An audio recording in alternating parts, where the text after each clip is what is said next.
Diag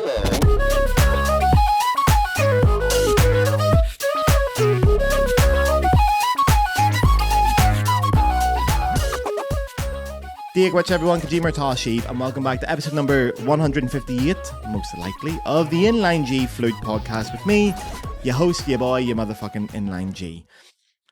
Most likely episode 158. I'm not entirely sure when this is going to come out. It should hopefully be that episode. In any case, when this episode comes out, I'm going to be on a beach in Portugal drinking sangria. So if you try to contact me, you may as well stick it up your fucking hole. It's not getting anywhere near me, and I'm not in the mood to hear from anyone about this. You'll get to the reason why soon. Very deliberate that this episode is coming out when I'm on my holidays. Now, I can't remember the episode order, or I don't know exactly what it's going to be, but in an ideal world, last week's episode on Inline G should have been an interview with Judy Skolnick, who wrote Paris Blue, which is a memoir of her time studying as a young American flute student in Paris, which I reviewed a couple of episodes ago. Now, in the book, she has a sexual relationship with an older, male, prominent French flute teacher. It's not rape, but it is classed as certainly an abusive power and a strange power dynamic. I talk about that in the episode and with Julie. Julie also was brave enough to come out and say who that professor actually was on the podcast. And we can confirm it was Maxence Larieux. I was convinced she was going to say Pierre-Yves Artaud, and I said that on the podcast as well. In my solo episode, I made a clip of this talking about an article that was written in a French newspaper detailing sexual abuse of a prominent French flute teacher in 2018. I didn't say the name in the clip or in the episode. I published it. You guys all called me out on it, and rightly so. I didn't say the person's name. I should have been called out. There is different legality when it comes to podcasting. It is not just treated as an opinion. This is a publication officially. It is treated as traditional news outlets are. It's a little bit more complicated, but to be honest, I don't really give a fuck. So today, what I'm going to do, I've got the article and I'm going to go through it. Now, a little side note, I know I'm not in the best mood. This is the third time I've tried to record this episode. I fucking hate making these episodes. I hate it. The whole process of researching, going into it, looking at these people's pictures, going into their social media past, it's awful. This is not fun. You're dealing with the fucking devil here. I don't get to have fun doing these episodes. I don't get to laugh. I'm fucking angry the whole way through and holding it in. I know they are important episodes. They're more than planned because I know you guys have got a lot out of this. I get a lot of messages about them, and I'm so glad that they serve the purpose, but they drain me. So I'm not going to be in the best mood today. And also on that note, trigger warning. This episode is going to talk it's going to talk in very graphic detail about sexual abuse of minors, rape, and coercion. So please, if you're not in the mood for any of those things, turn this off. Just fucking turn the episode off. Go watch something else. Please, really, for the love of God, this one's going to be bad, all right? So, a little bit of background before I get to the article. I studied and I lived in Paris from July 2015 to August 2018. Also, in the last 8 years since leaving Paris, I now live in Germany. I am frequently back there, either for work or for pleasure. I have a lot of friends there. I'm often there. And it is a very tightly knit flute and classical music community in particular. There are two main schools in Paris where you can study master and bachelor level flute performance. That would be the CNSM, which is the French way of CNSM. The CNSM is the Conservatoire National Supérieur de Musique. CNSM or CNSM de Paris, that would be what you would probably know in layman's terms as the Paris Conservatoire. Now called the CNSM, it rebranded. The other one is the École Normale, or the École Normale de Musique de Paris, or the ENMP. That is also a very high-level institution, very famous teachers there, sort of viewed as the slightly more alternative one, okay? CNSM is state-run, ENMP is private. Let's be very important on that. Now, initially when I went to Paris, I was going to neither. I'd signed up to a little small private music school called La Scola Cantorum. The reason for that is my teacher, Catherine Canton, or Catherine Canton, if you're searching for it in English, Catherine was a teacher there. I wanted to study with her. She was principal of Paris Flute Opera. I thought she was fucking class. I had some lessons with her. She invited me to go there. That was perfect. I didn't want to go to a major music college again. I didn't want to do the whole study thing. I didn't want to do harmony and blah, blah, blah. So I didn't do it. So I signed up to study with Catherine at L'École Normale, or La Scola. And that was about 3 months before I went. About fucking 3 weeks before I rock up to Paris to start my classes, I get an email from Catherine. She says, I'm not teaching at La Scola anymore. I've taken a brand new job at the École Normale. Very strange. This happened very, very suddenly. Now, normally she's not allowed to bring people with her to the class because she was inheriting another flute player's class. But she made an exception for me. I got to come in. Now, I should say as well, I did audition for the École Normale. I got in and accepted into some flute classes there. The most notable one being Mihi Kim. I went to meet Mihi and she gave me a lesson. And I can say very confidently on this podcast, I would rather shit in my hands and clap than spend more than 3 minutes with that fucking witch of a woman. I was so against the Economy Mile in every way. Still not totally convinced by the place either, although it gave me a lot of good. But Catherine came in and took over a class. I went to the Economy Mile. Now, we found out that that class was the class of Pierre-Yves Artaud, the very famous flute teacher. He had stepped down from his role at the NMP. Catherine took it over. Again, very last minute, very stressful. Fast forward a couple of years, by the way, 2018, I was at an orchestra rehearsal with a very, very prominent, famous French orchestra. I was outside smoking with all the wind players, and we go onto our phones and some articles went live. It was published by Le Nouvel Obs. Quick bit of information on that. Le Nouvel Obs is a French weekly news magazine. It's amazing journalism. French journalism, by the way, in general, fucking world class. In my opinion, actually the best journalism on planet Earth. Parisian newspapers are the integrity, the quality, it's superb. So there's 3 big French news magazines. So that would be Le Nouvel Obs, Le Point, et L'Express. And this is one of the really, really respected ones. So the article was published on the 30th of August, 2018. And the title, which we all remember, the very first thing was a quote from someone. And it said, Avec lui, il faut passer sous le piano. Which is, with him, you need to go under the piano. Now, a listener of this podcast has been looking for this article after I mentioned it. They have found it. It is now behind a paywall. They downloaded it for me because they had access to the paywall, and I have translated it. So merci bien to that listener. I don't want to give their name. Maybe they don't want to be outed in this, but merci bien. So I've translated it. I'm going to read it out to you now, lads. No fucking around. So, with him, you have to go under the piano. Sexual assault at the conservatory and the code of silence. Music schools, institutions of excellence are also places where sexual harassment and assault run rampant, shielded by a disturbing code of silence. On the day of her first class at the École Normale de Musique de Paris in October 2012, Leah, which is not her real name, it's been covered for anonymity purposes, Leah's flute teacher ran his hand under her sweater. She was 16, he was 66. The high school student recounted the incident to her parents, who were very alarmed. They were going to beat him up. I was going to go back and find my teacher. I told them I would handle the problem on my own, and they left me alone. An internationally renowned musician and highly influential figure in the world of the flute, the man also taught at the CNSM, or the Paris Conservatoire, and had promised Leah to prepare for her auditions to gain admission to that prestigious public institution, the Royal Road to joining an orchestra. Then we have a quote from Leah. It went from bad to worse. One evening, I found myself in his car. He forced me to give him a blowjob. I cried, but I didn't say no. After the first time, it was the same thing every Friday for almost a year in the teaching room. It took 2 years before, in 2014, Leah was able to put into words what had happened to her and file a criminal complaint. He asked me to take pornographic photos and write stories for him to have fun with. But he demanded that I have sex with another man and wanted proof, photos and recordings. If the young girl refused, the teacher had a method of pressure all of his own.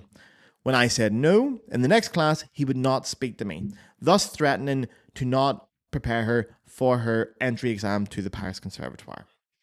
When it happens every day, it's like a ritual, a habit that sets in, and you no longer see what's going on. I was under his influence. In 2016, the musician was sentenced to a 4-month suspended prison term for sexual assault without violence, coercion, threats, or surprise by a person abusing the authority of their position. He was not registered in the sex offender registry. We tried to love him. I said that I felt uncomfortable, but that doesn't mean I was. I was under his spell. It would have been easier if he had just assaulted me physically. In her room in Paris' 17th arrondissement, there was no decoration. Just a music stand, an open sheet of music, and her École Normale diploma on a shelf. Unable to secure a spot at a top conservatory, she now performs only at home. In June 2017, she decided to leave the École Normale and post her own story on Facebook. She received dozens of messages of support, some from fellow students and others from renowned concert performers. When we saw Leia's account, we all called each other. It wasn't named, but everyone knew her calls Emma. Around the early 2000s, this young woman joined the flutist class because he was a big deal in the music world, Emma says. Some teachers advised me against joining this class without telling me why. I quickly figured it out. Under the guise of helping me musically, he made inappropriate advances. The teacher quickly employed the same blackmail strategy he'd used with Leah, but Emma didn't give in. She even alerted the École Normale's administration to no avail. They are entirely responsible. I don't understand how they could have hired him and failed to warn the students. The other teachers also knew that an Asian girl had been in his class when she asked him if it was okay for her to give the teacher blowjobs. When contacted by Le Nouvel Obs, the director of the École Normale, who's been in office since 2013, stated that they had no knowledge of the events before Leah filed a complaint in 2014. The teacher had left the Paris Conservatoire before Leah's complaint and had been forced to retire from the École Normale after legal proceedings began. The professor, however, was still teaching workshops as recently as last year and had even planned to accompany a group of minors on a trip to China in early 2018. Now, I'm going to stop the article there. There is more to it. First of all, I don't want to have this person's... the journalist, by the way, is Mathilde Dumazet. I don't want Mathilde's work going out there. But also, this is the stuff that's particularly to Leah and Emma's story. The rest of it is more about the institutionalized problems in France. So, first of all, I know the École Normale very well. This is a building in the 17th arrondissement. Beautiful building. All chandeliers and gold on the inside. But small. Small corridors, small rooms, not big open spaces. A lot of pokey corridors and weird places. Dusty buildings, things that haven't changed in hundreds of years. The rooms do not have windows on them, and a lot of them don't have windows to even look outside, or if they do, they look into other rooms. They can be closed. There's a lot of double doors as well to get into a place. You can lock them very easily, and I'm talking as recently as 2018. So when these offences occurred in 2012, it was very easy to do. Now, again, these offences did occur in 2012. In 2019, the French Senate launched a huge investigation into institutionalized sexual violence against minors. And they use this article as part of that. And they quote it in their entire investigation. Now, as with most public documents in France, it is fully available online. You can go and download it and read it whenever you want. Ask ChatGPT, it'll find it for you.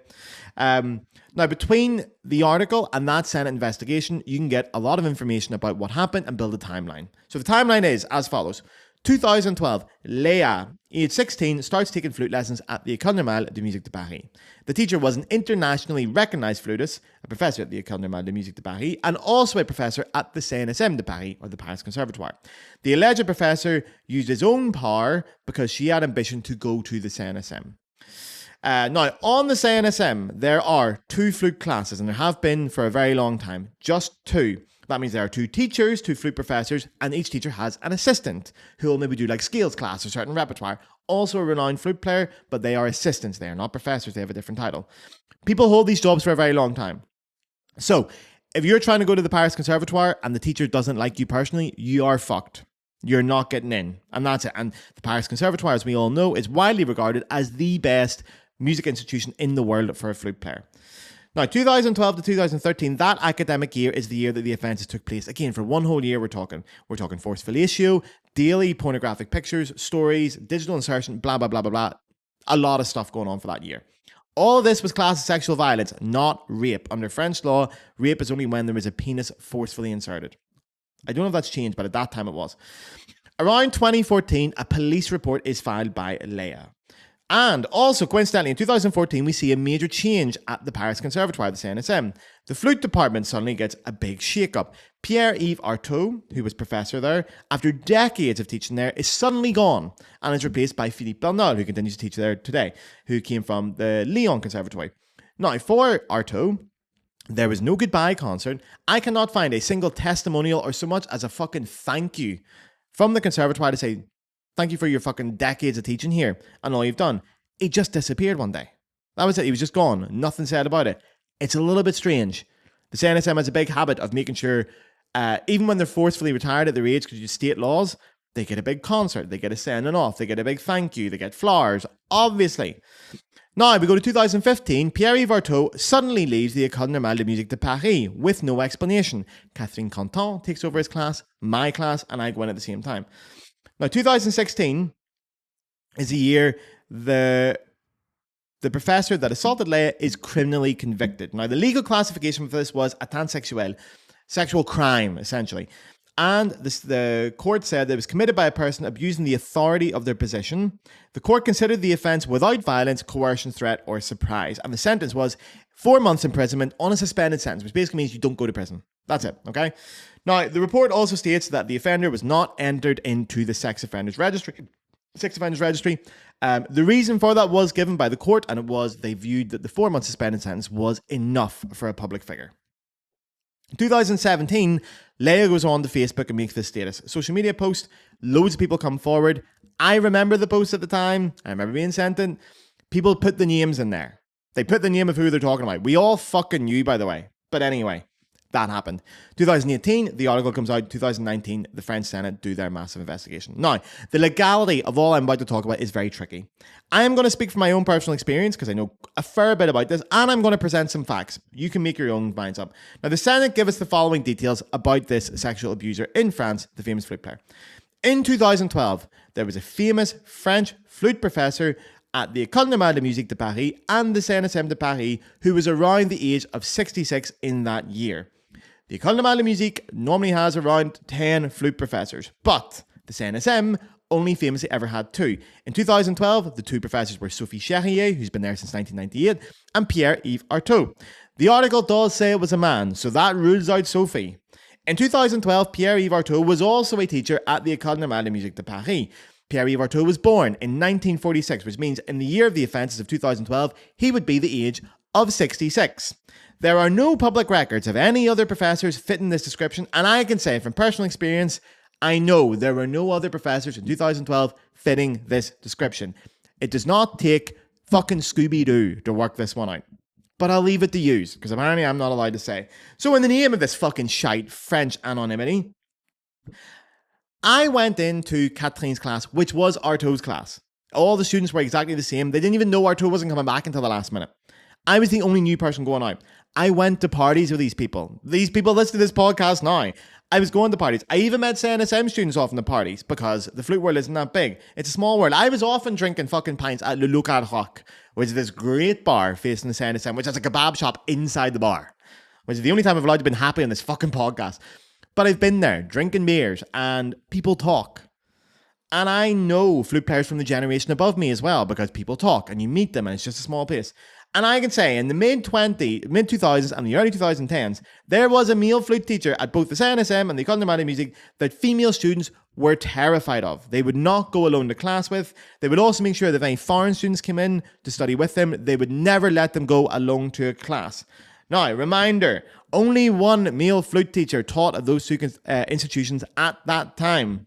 And I'll say this, the stories I was told, obviously people said the fucking name. I would never dream of doing that on here, of course. I would never do that for legality purposes. But on a totally unrelated note, and a totally unrelated topic, I know that almost unanimously, anyone who ever worked with or studied with Pierre-Yves Artaud thought that he was a cunt. And that's not an attack on character, by the way. Don't come for me on that. That's not defamation. That's not an attack on character. That's just facts. He was an awful prick. And on another unrelated note, I don't think anyone, especially anyone listening to this podcast, should go and look into Mr. Artaud's marital history. Don't be doing that at all. And on a final unrelated note, if you're a flute teacher and you're in any, or if you're in any kind of position of power and you have students and you ride them, you are a slimy cunt, in my opinion. In my very unbiased opinion. Regardless, it doesn't matter if you fucking marry that student and you have kids with them and you fall in love with them. You shouldn't be doing it. You shouldn't be doing it. It's slimy and it's weird and you're a fucking weird person for doing it. So finally, I'll end on this. If you, for example, are a retired flute teacher, maybe well-renowned for a certain period, maybe you're in your late 70s, about to touch 80, and maybe your sense of autonomy over your body is starting to fail as your health declines. Perhaps you feel that your dignity is being taken away from you and you spend most of your time locked up at home, unable to piss without assistance, looking back at the great days of your youth. Maybe, just maybe, it's fucking penance for something you did in your younger days. And maybe, theoretically, hypothetically, if you did rape and abuse several students of questionable ages, maybe this is God's way of having a fucking laugh at your expense. And if all that is true, I personally, in my unbiased opinion, hope that you piss your pants every single fucking day, and because nobody on earth loves you, they'll never be changed. That's it. I'm away, lads. If you're a lawyer and you want to get in touch with me, you can send all your correspondence to Molly Malone's Irish Pub on the southern Portuguese pub coast. Go fuck yourselves.